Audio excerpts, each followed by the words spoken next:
So hello, good morning sa inyo. Murang tablet at bagong tablet ba ang hanap mo? So tama-tama sa inyo bro, itong Huawei MatePad SE11 natin. So napakagaan lang niya kasi ito po ay naka 475 grams lang. Then syempre naka 6.9mm lang. So napakanipis lang. Ito yung isa sa mga nagustuhan ko dito. Then syempre napakaganda ng kanyang design. At ito yung specification niya, pakita ko sa inyo. So, ang ganda ng specs niya kasi ito ay naka 11 inches na siya. Ang battery niya is naka 7,700 na po. So, napakatagal niyang malobat. Then, syempre, naka Harmony OS 2 na po siya. 85% screen and body ratio.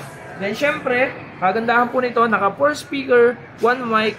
Then, syempre, meron tayong 8GB RAM 128. Then, meron din po tayong 6GB RAM 128. So, ito po ay ma-avail nyo lang sa halagang 8,999 pag yung 6GB 128 and then 11,999 pag yung 8GB RAM 128 with including may pen na rin po yan nakasama pag nag-avail na kayo. Diba? So napakaganda ng design, pinakabago natin ng Huawei MatePad 11 SE. So ano pang iniintay nyo? Mag-avail ka na.